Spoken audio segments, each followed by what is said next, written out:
All right, you got 3.6 intro to programming back open. We're going to finish it. Challenge 6 says, how do you think the random number command works? And each time the random number runs, there's a possibility of a different result. You guys have got code.org open, just like this. Give me just a second. I'm going to go to lesson 6, and we're on number 6. This shouldn't take very long at all. Restore my version. Basically what you want to do is click run down here and kind of play with this app and see how it works. So basically you're trying to save the sparrow. See what happens when you get over this hawk. See what happens when you hover over the sparrow. Okay. Alright, once you're done with that, you can kind of reset once you kind of figured out how it works.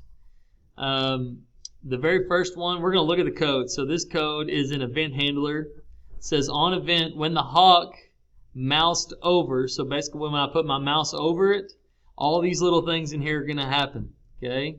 Same thing for the sparrow. On event, when I have my mouse over the sparrow, all these things are going to happen. One of the things that happens is a random number generator.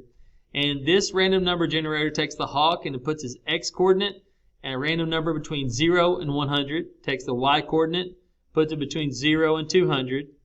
Okay, and it does the same thing for the sparrow. And it says avoid the hawk in a message every single time that my thing goes over one of these birds. Okay, this one's for the sparrow, this one's for the hawk. That's how it basically works. Let's answer some questions. You basically said, how do you think the random number command works? You guys, I'm going to let y'all answer that in your own words, but basically it chooses a random number between the two numbers that you input. It chooses a random number between the two numbers that you input in the random number block. That's basically the answer to that one. The next question was, why do the birds move even if they're not clicked? Well, if you guys can think about that for a second, I don't have to click these birds because this event handler told me all I had to do was put my mouse over them. Okay? So, and it says in the question, it asks, are there other options? Well, if you click this down arrow, yes, there are other options. So I could put any one of these in there. Click, key up, key down, all these different options. And if I did those, it would activate this event handler. So you guys can write something about that and ask are there other options? You need to list 2 or 3 of them. And then the modify part says make the birds move around the entire screen, not just the top left corner.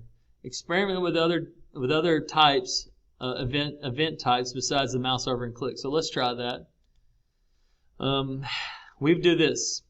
So if you guys will notice, if you reset your tablet, if on the left it shows you your x coordinates started about 0. On the right it ends somewhere roughly 320-ish. We'll call it 315. So all you got to do is go find all the x values and go from 0 and change it from 100 to about 315. Okay, and I'll find the next one and change it to about 315. That's about how wide that is. Okay, 315. The same thing, you need to do the same thing for the y values. Instead of going 0 to 200, you can start at the top and see it's 0 there, but I'm going to let you guys see if you can finish that one. See if you can figure out what to do for the y values. Okay, and once you do that, you guys can take this and drag it up and then snip or take a screenshot and put it into the modify. And the last question is, what is sequential programming and what is event-driven programming? What does sequential kind of sound like? It sounds like sequence, and I know you guys are hopefully thinking that. A sequence, we talked about seeing a code in sequence the other day. This code right here, we kind of saw it. It goes from top to bottom in this sequence. So that's sequential programming. It's program statements run in order from top to bottom. So that's what you need to type in for your answer.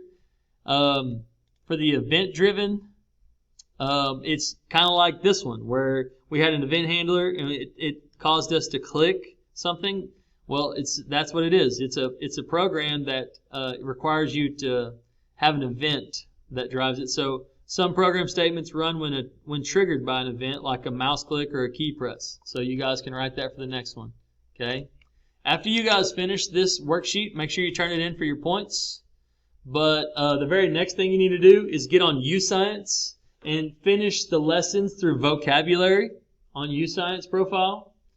And once you're done, make sure you've completed all the design. You build all your screens for the design view of your app on lesson 3.4 because you're going to need that for next week. We will do some debugging on Monday.